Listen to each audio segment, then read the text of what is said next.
Hola a todos, un cordial saludo. Yo soy la doctora María Ángela Omaña, médico residente del segundo año de pediatría por la Universidad Nacional Mayor San Marcos, en el Hospital Nacional 2 de Mayo. El día de hoy vamos a estar hablando sobre los soplos cardíacos. Dentro de la tabla de contenido vamos a comenzar con la definición, porque muchas veces se le explica a la mamita y cuando llega a la consulta menciona: a mi niño le escucharon un soplo, pero me dijeron que el soplo se iba a cerrar. Ese no es el término correcto, porque un soplo no se cierra. Un soplo es un sonido y el sonido puede aumentar, puede disminuir o puede desaparecer. Entonces es importante conocer la definición. Si este pequeño llega a la consulta de un médico general o de una licenciada en CRED, ¿qué va a hacer esta licenciada si escucha este soplo? ¿Cómo podemos describirlo según las características del mismo y así diferenciar si este es un soplo inocente o patológico? Y al final vamos a escuchar unos audios para poder identificarlos mejor. Entonces el objetivo principal es diferenciar un soplo patológico de un soplo inocente. En caso de que sea un soplo patológico, conocer las características para poder realizar una derivación oportuna. Entonces comenzamos con la definición. El soplo cardíaco no es más que un sonido. Este sonido se va a percibir en el examen físico a través de la auscultación por medio del estetoscopio. ¿Y por qué se va a originar este sonido? Se origina por el aumento del flujo a través de las válvulas cardíacas. Estas válvulas cardíacas pueden estar normal. Si no hay una alteración estructural, la válvula del corazón está normal y escuchamos un soplo, este va a ser un soplo inocente. Ahora bien, estas válvulas pueden estar alteradas y en este caso, por ejemplo, por una estenosis o una insuficiencia de la válvula o que hayan ciertas anomalías intracardíacas, como por ejemplo una comunicación interauricular o interventricular o también una estenosis arterial o un ductus arterioso persistente, escuchamos el soplo, allí sería un soplo patológico. Cuando el pequeño llega a la consulta y escuchamos este sonido, este soplo por el flujo, por la turbulencia, al pasar por las válvulas, debemos realizar una buena anamnesis. Entre ellos vamos a preguntar los antecedentes familiares, puesto que el riesgo de tener una cardiopatía va a aumentar del 3 al 10% si tenemos antecedentes de un familiar de primer grado. También vamos a indagar sobre si ha habido muerte súbita o enfermedades hereditarias. Dentro de los antecedentes personales, en los prenatales y obstétricos vamos a indagar si hay infecciones maternas, puesto que algunas malformaciones cardíacas, como por ejemplo el PSA o persistencia del ductus arterioso, se puede ver en aquellos pacientes con una rubiola congénita o aquellas madres que hayan tenido rubiola durante el primer trimestre del embarazo, o si han tenido algunas infecciones virales, puesto que esta se asocia con miocarditis. Preguntamos si la madre tuvo diabetes gestacional o tiene antecedentes de diabetes tipo 1, tipo 2, porque esto se va a asociar a que si el bebé es macrosómico, también pueda tener algunas patologías cardíacas, como por ejemplo una miocarditis hipertrófica. Enfermedades autoinmunes, si ha dado positivo anticuerpos anti-RO, anti-LA, porque se asocian a bloqueos auriculoventriculares y a miocardiopatías. Además, si la madre durante el embarazo tuvo consumo de alcohol, de litio, de ácido valproico o algún otro medicamento que sea teratogénico. Si durante el parto este pequeño tuvo o sufrió de una pérdida de bienestar fetal, la madre con preeclampsia, entre otras cosas. Y dentro de la enfermedad actual vamos a preguntar si ha habido cianosis y debemos distinguir la acrocianosis, que en algunas condiciones puede ser normal por el frío, de una cianosis central constante. Esta cianosis central constante es la que se relaciona con patologías cardíacas.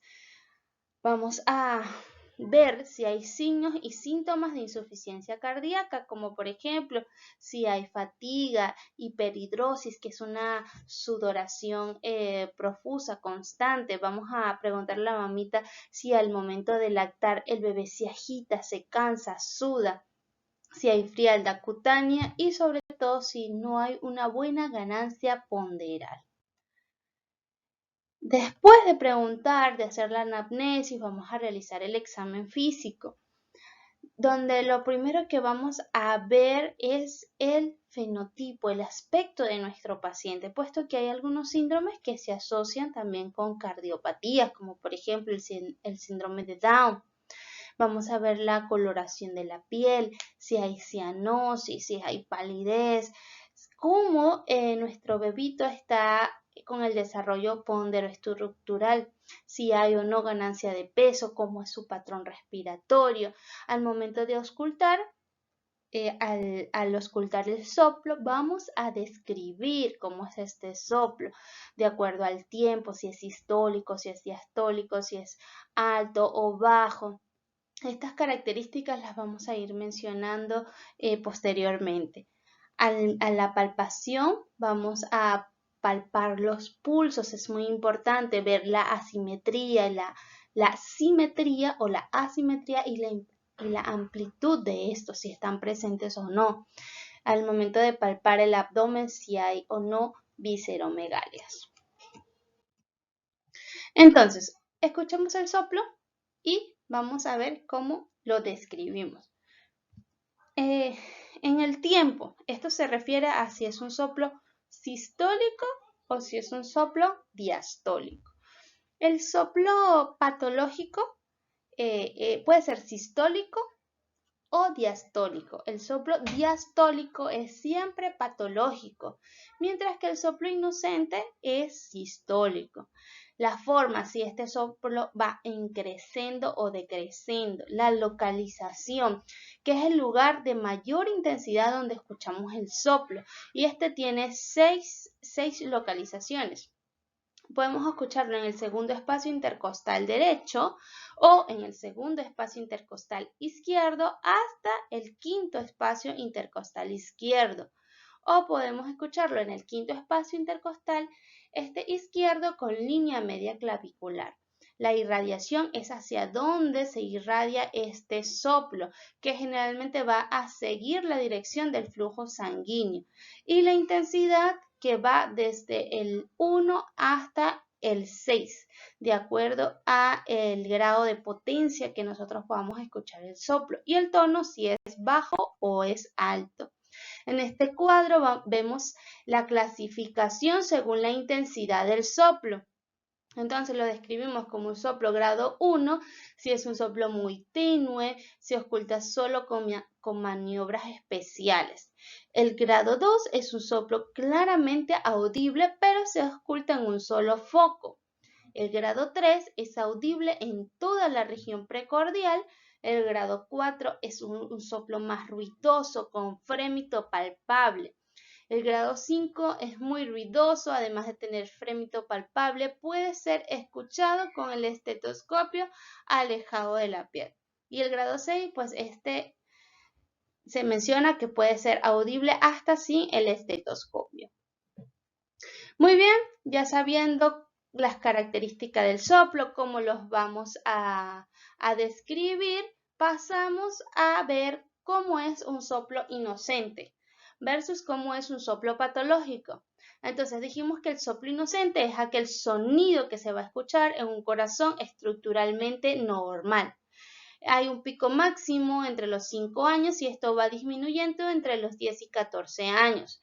El 90% de los niños menores de 5 años se le puede escuchar un soplo inocente. Y hay diferentes tipos de soplo inocente. Tenemos los soplos inocentes vibratorios, también llamados de Still. Es un soplo sistólico, se va a deber a las vibraciones de las bandas tendinosas en el ventrículo izquierdo o a la contractibilidad excesiva de dicho ventrículo. El soplo inocente en el foco pulmonar, que es un soplo sistólico de intensidad media que se oculta mejor en el foco pulmonar. El soplo inocente en las ramas pulmonares, que se debe a una fase de adaptación entre el flujo excesivo por una rama pulmonar pequeña en desarrollo. Este soplo es más frecuente en los neonatos. Y también tenemos el soplo carotidio, que se debe a una turbulencia de la sangre en el tronco brachiocefálico o en las carótidas.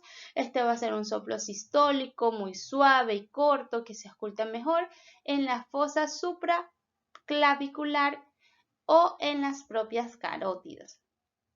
Y por último, el zumbido venoso, que se debe a la turbulencia venosa y se oculta bien en región infra y supraclavicular derecha e izquierda, pero sobre todo o mejor en la región, en la parte derecha. En los soplos patológicos, bueno, cabe resaltar que en los soplos inocentes, cuando lo escuchamos, no amerita más estudios, mientras que si escuchamos un soplo patológico, que estos suelen ser de intensidad mayor de 2, que pueden ser diastólicos o sistólicos y diastólicos, o pueden ser continuos, en estos casos sí amerita complementar con más estudios, un electro, un rayos X de tórax, una ecocardiografía y por supuesto si estamos en un primer nivel de atención, derivar, ¿no?, al cardiopediatra. Los soplos patológicos pueden ser, como dijimos, diastólicos o sistólicos eyectivos y continuos. Los soplos diastólicos son los que se ocultan después del segundo ruido, pero antes del primero, y estos se van a asociar a insuficiencia de las válvulas sigmoideas o estenosis de las válvulas auriculoventriculares. Los sistólicos eyectivos son los que se ocultan después del primer ruido, pero antes del segundo, y suelen asociarse a estenosis de las válvulas sigmoideas o insuficiencia de las válvulas auriculoventriculares. También es el caso de los soplos secundarios a la comunicación interventricular o comunicaciones interauriculares grandes, donde la naturaleza del soplo es secundaria a un hiperflujo pulmonar. Y los soplos continuos son aquellos que van a ocupar tanto la sístole como la diástole en todas sus fases. Y esto se puede ver a varios mecanismos, como por ejemplo un cortocircuito aortopulmonar o arteriovenoso. Y el ejemplo de este es la la persistencia del conducto arterioso persistente, ¿no? En este caso vamos a ver los registros en la fonocardiografía de los soplos sistólicos. Acá vemos los soplos sistólicos tipo expulsivos o sistólicos. Vemos acá, vamos a usar el puntero, donde este soplo va a tener una forma romboidal. Va primero en crescendo, luego en decrescendo. Este tipo de soplo lo podemos escuchar en la estenosis aórtica, mejor en el foco aórtico, en la estenosis pulmonar, mejor escuchado en el foco pulmonar, en la comunicación interauricular, también lo vamos a escuchar en el foco pulmonar, y en la tetralogía de Fallot también se oculta mejor en el soplo pulmonar. El soplo sistólico, olvidé mencionarle que se va a subdividir a su vez en expulsivos o sistólicos y regurgitante. Este regurgitante puede ser holosistólico o telesistólico. El holosistólico, como lo vemos acá, tiene forma de barra y va a tener la misma intensidad durante todas las fases de las sístoles. Esto lo podemos escuchar en la insuficiencia mitral, en la insuficiencia tricuspidia y en la comunicación interventricular. Y el soplo telesistólico son soplos que alcanzan su mayor intensidad al final de la sístole. Y estos van, mire, en crescendo, y al final de la sístole es que se escuchan con mayor intensidad. Pero estos van precedidos de un clip y se pueden escuchar en el prolaxo de la válvula mitral. Este es el registro fonocardiográfico de los soplos sistólicos. Los tipos son protodiastólicos, mesodiastólicos o telediastólicos. El protodiastólico se llama así porque es un soplo de intensidad máxima al inicio de la diástole. Vemos su morfología que va en decreciendo. Se puede escuchar en la insuficiencia aórtica y en la insuficiencia pulmonar. El mesodiastólico tiene también forma romboidal y este se va a escuchar mejor o con mayor intensidad en la mitad de la diástole. Por eso se llama mesodiastólico, porque recordamos las fases tanto de la sístole como de la diástole. Proto es al inicio, meso es a la mitad y telediastólico es al final.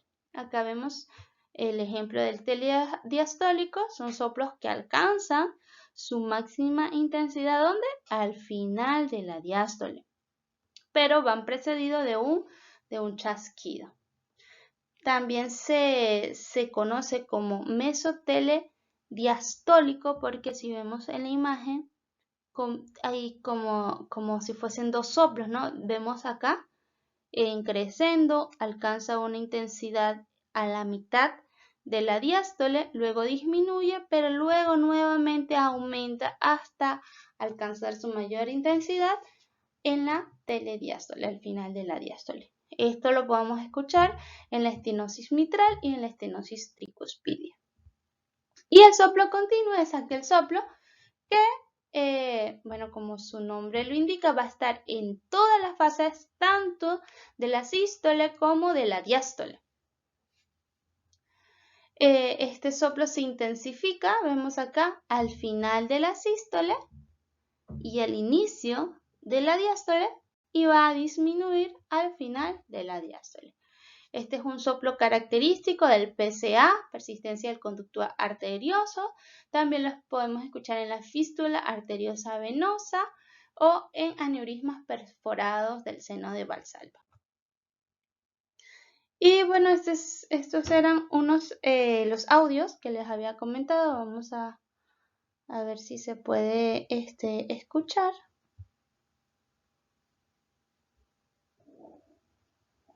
Así se escucha un soplo continuo que es característico del PCA.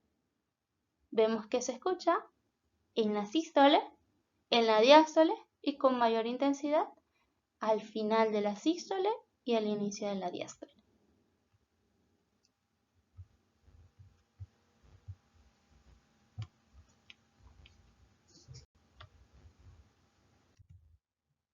Este que continúa es el soplo característico de la tetralogía de Fallot.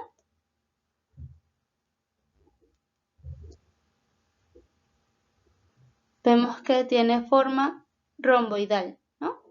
Donde es un soplo sistólico, se lo vamos a describir, que va en forma crecente y luego decrecente y que alcanza su mayor intensidad casi a la mitad de la sístole, ¿no? Muy bien, continuamos con otro audio.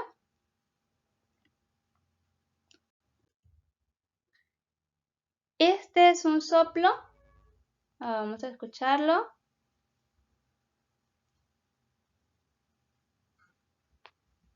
Vemos que tiene forma de barra, que comienza al inicio de la sístole y al final de la sístole tiene la misma intensidad. Es un soplo holosistólico y es el soplo que podemos escuchar en la insuficiencia tricuspidia.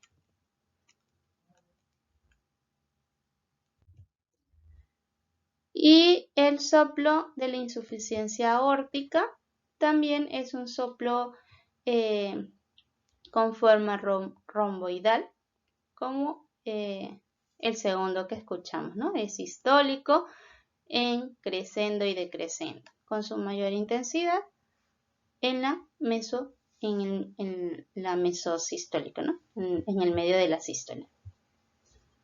Y no se escucha el audio, pero es parecido al segundo que escuchamos. Bueno, ya para casi finalizar, están las diferencias entre el soplo funcional versus el soplo patológico. El soplo inocente es aquel que escuchamos en un corazón normal. La intensidad es baja, de menor de 2 o menor o igual a 2, de 6.